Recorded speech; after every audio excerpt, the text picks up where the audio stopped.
नमस्कार दोस्तों, स्वागत है आपका मेरे YouTube चैनल पर। जैसा कि हम सब लोग जानते हैं कि आज के समय में किसी भी जॉब में डाटा एंट्री की बहुत ज़रूरत रहती है और हम सब जानते हैं कि जहां डाटा एंट्री की बात आती है वहां पर माइक्रोसॉफ्ट एक्सेल की ज़रूरत होती है, क्योंकि एक्सेल से हम कम समय में ज़्यादा डाटा करेक्ट तरीके से कैलकुलेट कर लेते हैं।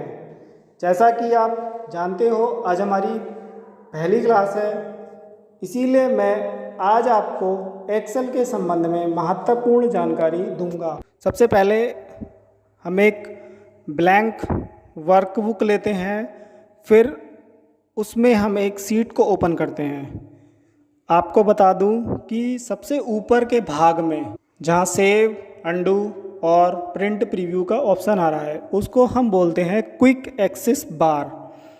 इसके नीचे home tab, insert, page layout, इसको हम बोलते हैं टैब्स।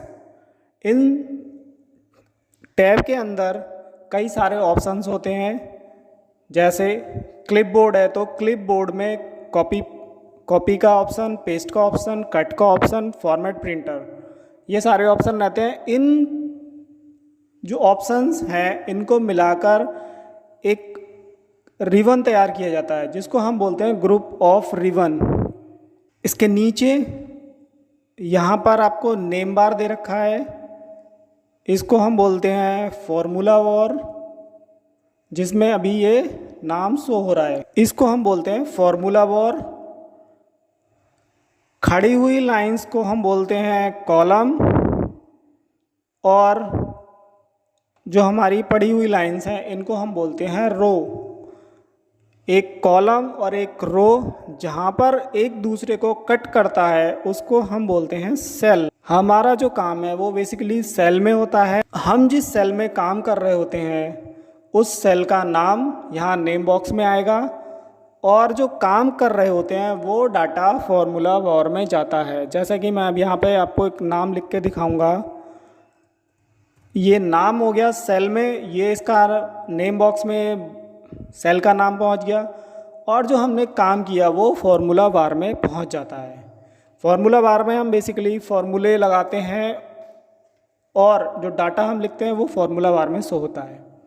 साथ ही आपको यहाँ पर साइड में और नीचे की तरफ दो सीट को आगे पीछे मूव करने के लिए स्क्रॉल बार दिए रहते हैं, जिसको हम बोलते हैं हॉरिजॉन्टल और वर्टिकल स्क्रॉल बार।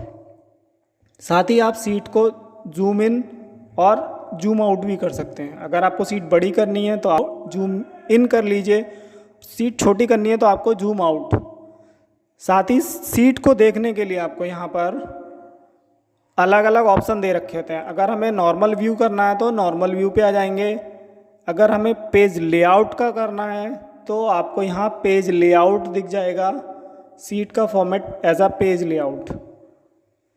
और आपको पेज ब्रेक प्रीव्यू देखना है तो आपको पेज ब्रेक प्रीव्यू दिख जाएगा। एक एक्सेल की वर्कबुक के अंदर कई सारी वर्कशीट्स हो सकती हैं। आज के लिए बस इतना ही दोस्तों, ये हमारी पहली क्लास थी। अगर आपको जानकारी पसंद आई हो तो वीडियो को लाइक करें, शेयर करें और चैनल को सब्सक्राइब करें।